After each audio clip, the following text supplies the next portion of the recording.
Witam w kolejnym odcinku z serii Rozbudowa makiety.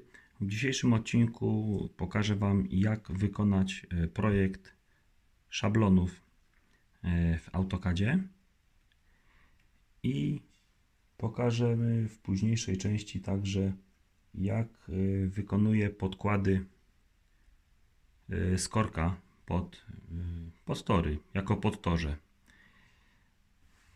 Jeszcze słowo odnośnie tego, co to są szablony. Ano, szablony to są takie wycięte karteczki. O, to jest szablon toru R2. Później pokażę, że to się wszystko zgadza. Na razie uwierzcie mi na słowo.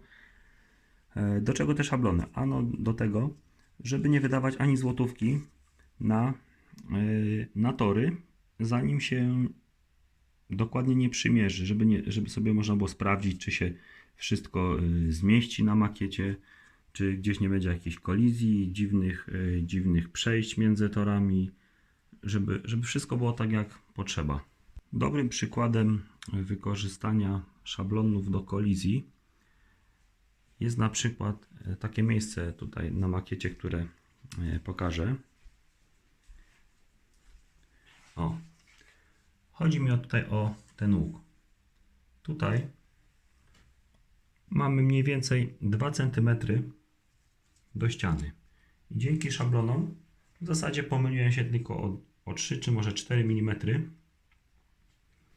Ale w innym przypadku w zasadzie musiałbym wydać około 3000 złotych na same tory, żeby to spiąć do kupy i zobaczyć, czy faktycznie się tutaj zmieszczę, czy muszę skrócić gdzieś prostą, czy przemodelować jakiś łuk.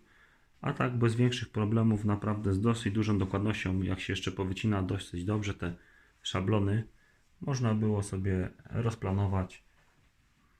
Więc naprawdę przydatna rzecz, można zrobić własnymi siłami.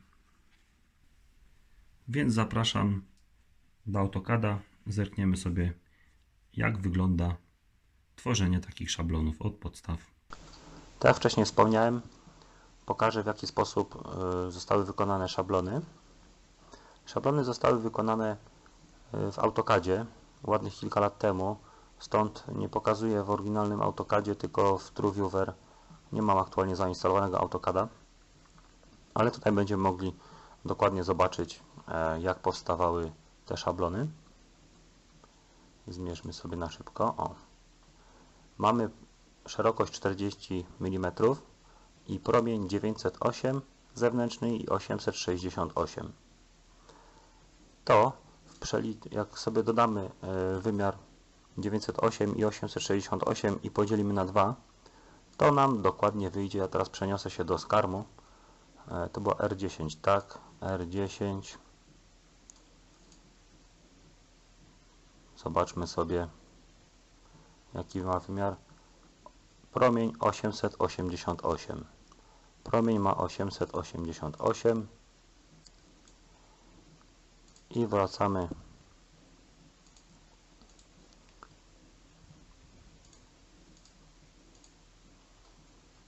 i mamy 908 i 868. Policzymy. 908 plus 868 podzielić na 2. 888 wychodzi promień. Więc jak widać, promień toru liczony jest w osi toru, czyli w samym środku, że tak powiem, trudno mi to pokazać, o, w tym miejscu. To jest ten środkowy promień wymiaru toru. Niestety nie mam tego AutoCADa zainstalowanego, więc tak mniej więcej pokażę, w jaki sposób rysowałem te szablony. Więc na początku robiłem taki łuk. Oczywiście AutoCAD pozwala wpisać promień takiego łuku, więc narysowałem sobie, powiedzmy, taki łuk. I przykładowo od tego miejsca rysowałem prostopadłą linię Odmierzałem tutaj kąt po wpisaniu w okienku w AutoCadzie. Kąt, powiedzmy, tu jest 30 stopni, więc 30 stopni i drugą prostą pod kątem 30 stopni. Następnie, jak już miałem ten wstępny łuk zrobiony, oddzielony, rysujemy 2 cm w górę, 2 cm w dół. To samo tutaj. Oczywiście tu ma być kąt prosty i AutoCAD pozwala nam na taką opcję, żeby zamknąć to łukami. Następnie środkowy łuk kasujemy, bo jest niepotrzebny. Nanosimy tutaj pole tekstowe i mamy szablon, który wygląda właśnie tak. Dlaczego 4 cm? Tor ma około 28-29 mm łącznie z podkładami szerokości, ale 4 cm szablony robię na szerokość dlatego, że służą mi one także do odrysowywania, odmierzania na macie korkowej podkładów pod tory, takiego sztucznego podtorza. Zazwyczaj kładzie się korek albo inny materiał pod tory, więc także mi ten szablon służy do odrysowywania szablonu korkowego, który również pokażę. Chciałem jeszcze na szybko pokazać, jak narysować szablon na przykład rozjazdu. Bo o ile sprawa łuku jest prosta, bo to kwestia narysowania kilku łuków prostych, przecinających pod odpowiednim kątem i sprawa wydaje się prosta, ale co jeśli chcemy narysować szablon rozjazdu? Żeby to wytłumaczyć, przeniosę się do Skarma i wykonałem to w ten sposób. Skąd wiedzieć, jakie wymiary ma rozjazd? No ciężko to zmierzyć, ciężko zmierzyć kąty. W zasadzie zrobiłem to na podstawie dedukcji, czyli wziąłem sobie przykładowo rozjazd, tam był R2, R3, tak? Taki. Dostawiam do niego jakąkolwiek prostą, żeby mieć punkt zaczepienia. Tutaj dorzucam prostą powiedzmy i usuwam zwrotnicę i kombinuję. Ja już wiem, jak wykonałem wcześniej ten rozjazd, więc pokażę to trochę na skróty. Nie muszę kombinować, bo już wiem, nie muszę szukać. Zapinam R2 i wiem, że wewnętrzna część zwrotnicy składa się z łuku R2. Teraz zewnętrzna. Tą sobie odpinamy, wrzucamy kolejne R2, dorzucamy sobie kawałek prostej G4 i D4. Wymiary tych dwóch torów znam, bo podaję je Skarm. To mamy 61,5 mm plus łuk R2 i to nam daje zwrotnicę. I teraz jedyne, co należałoby zrobić, to w AutoCadzie narysować dwa łuki R2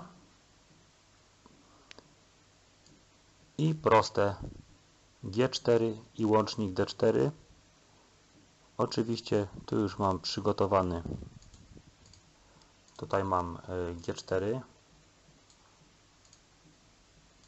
ale widzę, że tych małych łączników D4 nie mam, musiałem dorysować je ręcznie.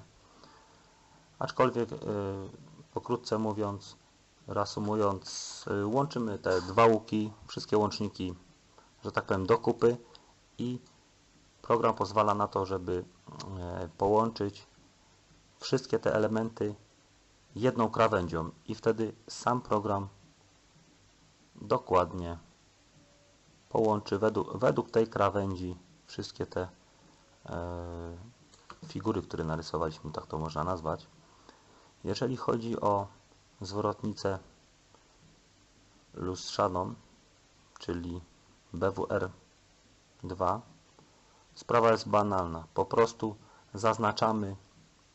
zaznaczamy obiekt i w programie robimy wykonaj lustrzane odbicie według krawędzi takiej zaznaczonej po prostu, według której krawędzi, według której płaszczyzny i rysuje nam dokładnie lustrzane odbicie.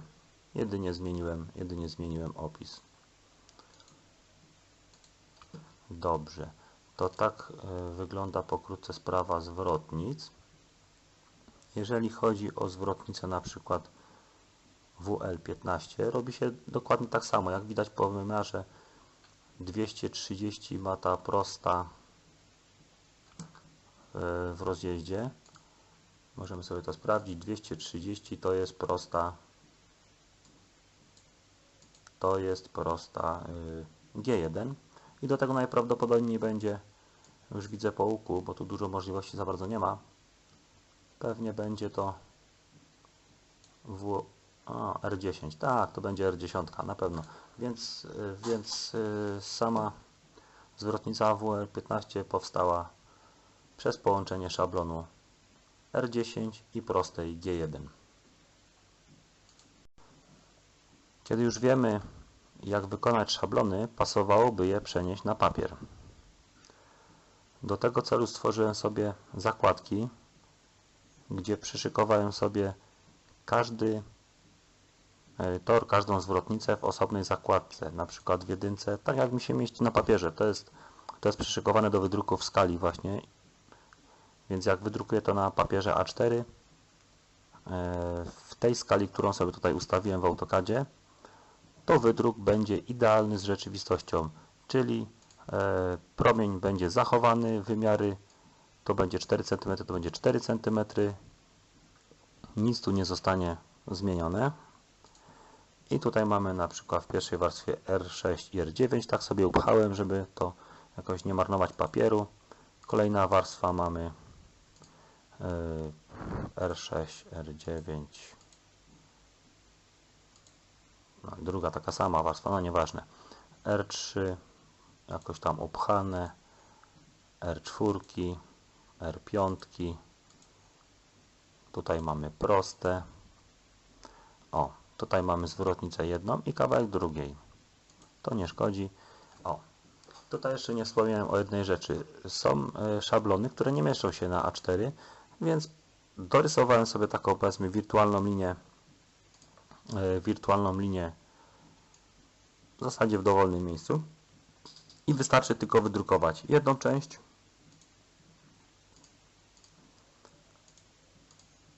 i drugą, przeciąć w tym miejscu i złączyć, czy też skleić taśmą klejącą.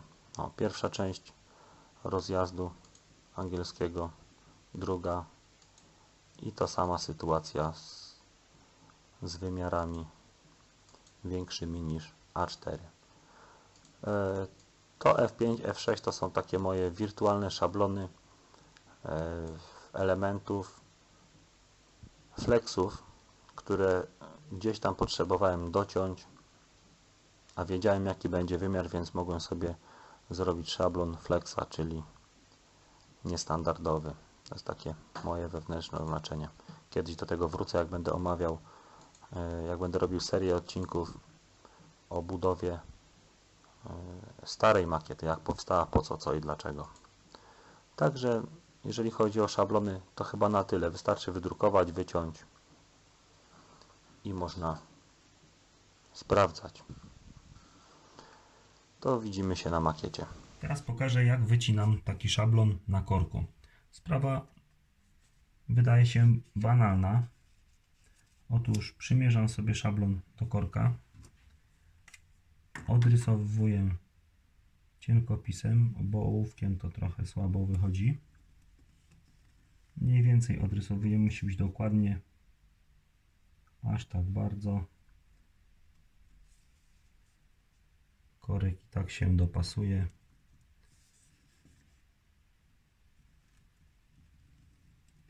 Obrysuję cienkopisem. Szablon papierowy odkładam i jadę.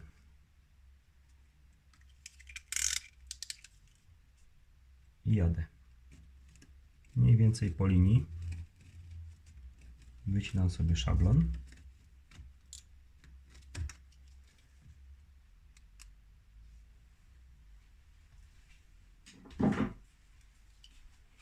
Jak jest prosto, to można sobie pomóc linijką.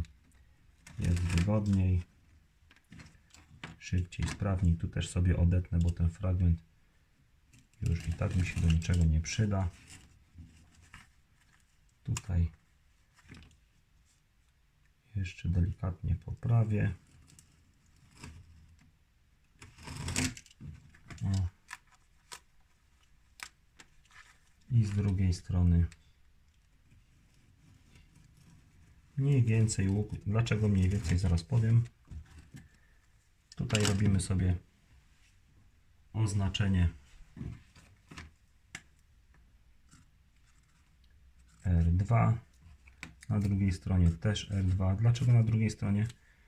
Może się okazać, że będzie łuk taki w tą stronę położony albo w tą stronę. Nie będę się musiał zastanawiać, po której stronie mam napis. Więc tak, podstawę szablonu mamy zrobioną z korka. Teraz należałoby zrobić tak zwany spadek. Ja może, nie mam tutaj na szybko toru R2, żeby pokazać, ale to pokażę w części, jak będziemy układać szablony.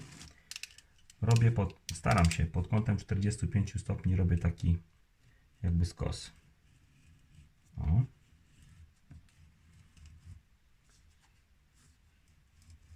Tak. I z drugiej strony to samo.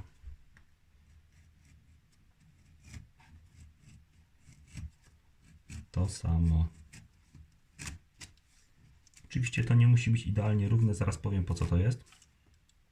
Tu sobie poprawiam delikatnie i wychodzi taki szablon. Już się światło załamuje, to można zobaczyć, że są ścięte krawędzie. Starałem się pod kątem 45 stopni, oczywiście to nie wychodzi, bo korek się kruszy. Ale chodzi o to, jak będzie tutaj tor, shooter lepiej się układa, lepiej się tutaj przykleja go i układa, żeby zrobić taki lekki spadek. Stąd takie lekkie ścięcie na krawędziach szablonu. Słuchajcie, jednak znalazłem gdzieś jedną R2, więc może pokażę przy okazji. To jest szablon papierowy. Kładę R2 i zobaczcie, jak pięknie pasuje. Oczywiście dokładność wycięcia ma ma znaczenie. Jak się za bardzo zetnie te rogi, to tam czasami trzeba się starać dokładnie wyciąć przede wszystkim te krawędzie z papieru. Tu można gdzieś tam krzywo pojechać, powiedzmy, ale tą krawędź należy starannie wyciąć, żeby nie zniekształcać układu. Tak wygląda R2. Nie wiem, czy będzie widać, że to jest R2. Nie wiem. A tutaj mamy wersję z korkiem. O. Mamy wersję z korkiem. Ta sama sytuacja. Ja może spróbuję pokazać kamerą, jak wygląda ten skos, ale może wyjść może w tą stronę jakoś. O. Tutaj. Widać teraz skos z jednej i z drugiej strony. I teraz jak będę sypał shooter, to on mi się tutaj będzie łatwiej mi będzie go ułożyć, łagodniej się będzie tu układał. Będzie po prostu wygodniej. Na razie to wszystko. Planowałem w tym odcinku jeszcze rozłożyć szablony, pokazać Wam, jak to będzie wyglądać. Nie chcę robić takich tasiemców. Źle się to ogląda. Nie każdy ma ochotę siedzieć tyle czasu, nie każdy ma czas. Godzinę czasu poświęcić, powiedzmy, na obejrzenie jednego filmiku. Lepiej czasami jest obejrzeć to w partiach. Więc stwierdziłem, że rozłożymy sobie szablony w następnym odcinku, a w jeszcze kolejnym, jak nie będzie żadnych przesunięć, to zobaczymy sobie, co mi przyszło na makietę. Także na razie, trzymajcie się, cześć.